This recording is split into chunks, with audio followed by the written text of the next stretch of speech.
Oh man, EVs, range anxiety. What are we going to do? Well, we're here at the Portland International Auto Show. We're going to figure out what to do because, as you know, I stress out so much. I don't, but that's not the point. We're going to find another great solution on how to figure out where to charge, whether you're driving a Tesla, a Kia, a Ford, a GM, or if you don't like GM, get the Honda because it's totally different, you guys. I'm Brian. Welcome to Future Ozza. So I am here with Matt from Chargeway. Hello. Matt is, I met you about a year and a half ago, maybe two, I don't know now. Yeah. Matt has a company that has developed an app, and we've got a version of it running right here.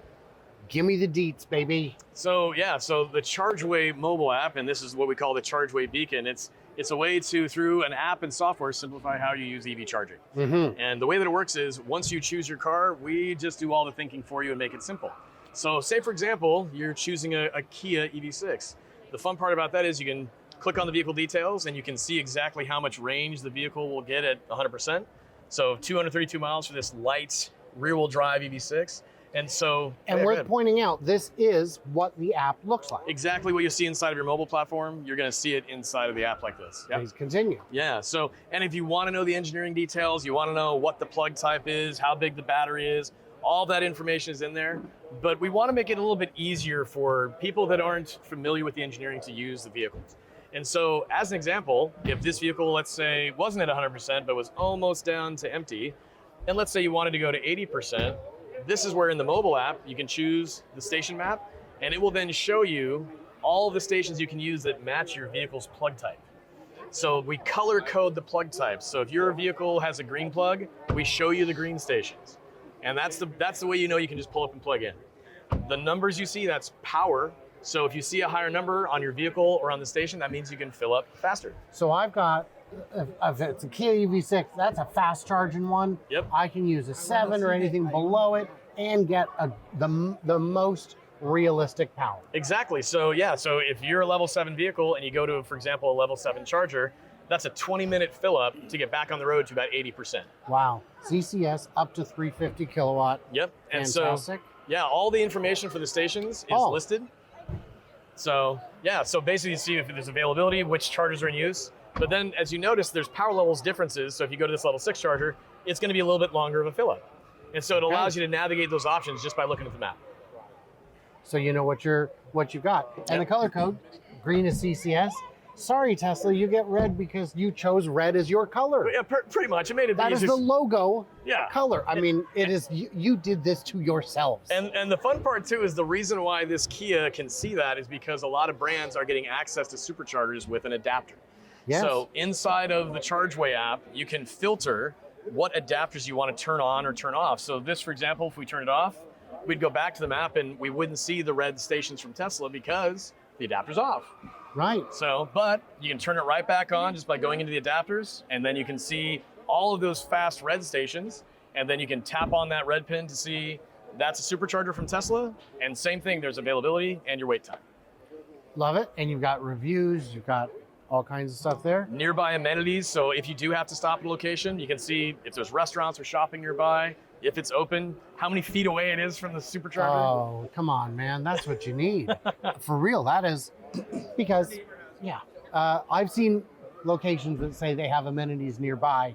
But what amenity? And what do you mean by nearby? Right, exactly, yeah. Walking distance to the beach? I've heard that one before. Exactly, yeah. Okay, so let's switch cars. Give me something that's more challenging. Okay, yeah, let's go here. Let's just look at a different vehicle, for example. You can switch inside of the app once you choose. It's a little bit of a different interface in the app. You just choose what your car is. It's just your make and model. This has everything activated. So for the fun of it, let's go to Honda. So Honda has the Prologue. So the Prologue has been, a product that people have been waiting for. As you mentioned, it's like, well, under the skin, it's got some GM technology, but frankly, people love Hondas. Yes. And so if we go back to here on again, the main screen, so if the Prologue is fully charged up, my hands are sticky right now, that's gonna give you about almost 300 miles of range. So a little bit better than that Kia EV6, but will it charge as fast as that Kia EV6? That's what you might wanna know. Let's find out. Let's find out. So going back to the map, if it's almost empty, you'll notice this is a level 6 car, so it's a little bit slower charging than the EV6.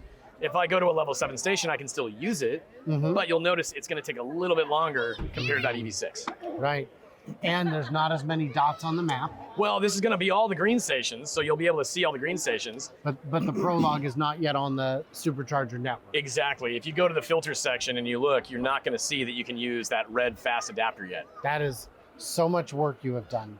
Well, it's really meant to give the decision of, I love this car. What is my experience with this car that I've fallen in love with? And so then the next step is, once you know that you want that car, you can see public charging, how it works. A lot of questions is always, where can I go? All right. And so there's a trip planner built into Chargeway. So let's say we want to start from Portland, and my brother, he lives in Spokane, Washington, here in the Northwest. We can then choose that destination and starting point, and then we can choose if we're starting with, a full charge or not a full charge, and then the weather and speed will dictate how far you can drive. Right. So it's about 50 degrees today here in Portland. Let's say I want to drive 75 on the highway. It's going to adjust the maximum range that you can take, that the car will go. And so we then go to continue, use the selected route, and it's going to find the charging stations that work for that trip. There you go. Your first suggested stop here, it's about 10 minutes. You're going to fill up maybe an extra 10%. You can see if it's in use or available from this network from EBCS. But also, the second stop you have here is a Fred Meyer in Kennewick. That's more of a lunch stop, 35 minutes. Yeah. But it does all the thinking for you. If you need to see all of the chargers that are on your route, simply tap the button in the upper corner to see all of the other options in case you need to stop at a different one. So, but Matt, I've been told there's no chargers. They don't exist. Yeah, I think the challenge is there's no signage. There's no marketing. There's I nothing. think that is the problem. Yeah, I think the challenge that a lot of people have that are not in the EV market yet by sake of being an owner is that we're actually not talking about buying a new car as much as we're talking about buying into a new fuel experience. We're switching from gas to electricity as a fuel, and there's a lot of signs out there. There's a lot, on the highway you see fuel here and it says Chevron or Texaco or whatever. We don't have that for the charging networks. And we do need to know, is my plug type there and what's the power offered so I know how long I'll be there. Right. That's important for everybody to know, and this really just gives them something in their pocket that makes it easy. Right. Yeah. Yeah. It'd be like a station that doesn't have diesel. You'd want to know if you're driving a diesel. You'd want to know. So yeah, I think it's pretty straightforward. What's the app cost? So the app is free to download. So iOS and Android, it's available for both. You can download for free. We do have a feature called Chargeway Plus, which is really fun. You can connect your car directly to the Chargeway mobile app. Okay. So instead of, for example, having to tell the app how much battery range you have left, it will automatically detect it from your car. Oh. And so then you can go to any public station and it will automatically know how much range you have left on your battery. So when you tap around on the pins, you will see your estimated charge time based on the real status of your battery. Okay. So that is a big advantage there. Because of course the question is, how you getting paid? Yeah, well, I mean, and the really, answer is by adding more and more value. Yeah, it's features. I mean, we do have, again, this kiosk here, which we call the Chargeway Beacon. This is offered up. We work with utility programs around the country to put these at events like the Portland Auto Show. We work with auto dealers around the country that have this in their showroom to answer questions about the cars they sell.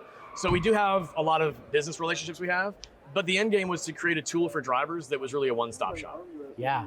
So I'm going to get a comment that says, I don't care, none of this matters. Tesla Supercharger network for life, baby. What do we say to them? Well, I think the biggest thing that we're looking at is because we're switching to the Tesla connector here in North America, it's the best design, hands down. It's the same one at home as is on the highway. I think what we need to be realistic about is how long is it going to take to really translate that, into the next step for what we all do. And we have cars here at the show today that are not running on the Tesla plug. We have stations being built every day that don't have the Tesla plug. So it is going to take a long time for the market to truly become just universal to that plug type for both cars and the charging stations. But again, that's the beauty of it, is we can truly still simplify how that experience works even today without making it overly complicated. Yes. And if I'm getting off the beaten path, especially in places like I've driven through the Midwest, if you're not on the main road, but kind of cross-cutting through the farm roads, you will find big stretches. It's amazing. With limited power. It's amazing, though, how much the infrastructure has grown in recent years. So, for example, even here in Oregon, the rural areas, I mean, there's Madras, there's Bend, Sisters, other towns. You can get all the way out into Eastern Oregon. there are level 5 chargers, and then as you get through the rural areas of some states, you get back to those highways, and all of those highways around the US now are getting level 6 and level 7 chargers. And someone who's watching this might ask, well, what's a level 6 or level 7 charger? We oftentimes refer to fast charging as just level 3. Right. If you've been driving an EV for a long time, you know that there's actually different versions of level 3 charging. With Chargeway, we just wanted to make that easier to understand. And so that's really what it represents, is how to break out those power options in a way that's easy to see.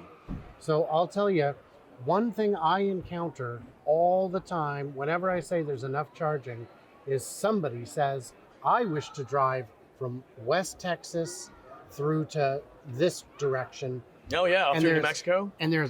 And I don't remember which route, but guys, the map is getting full. You're running out of things to complain about. Tesla may not have the charger, but somebody does. There's a lot of options out there for higher power stations now, and in North America alone, there's over 50 networks, and that's probably one of the biggest things to navigate. But we do have real-time charger status from all the major networks, such as Tesla Supercharging, Electrify America, EVgo, ChargePoint, Shell, Blink. Those are all in the system now. So if you do tap on a pin that is from one of those major networks, you will see real-time status.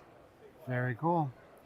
Guys, what did we miss? What did we misunderstand? If you've got questions, let me know. I'll see if I can get Matt to answer them. And if he won't, that's a little suspicious, don't you think? Everybody else, like, subscribe. Please subscribe. I'm trying to get to 100,000 this year. It is a monumental task, but I'm up to it. And everybody else, stay tuned, stay juicy, and I cannot wait to hear from your clever robots when you're out charging your machine.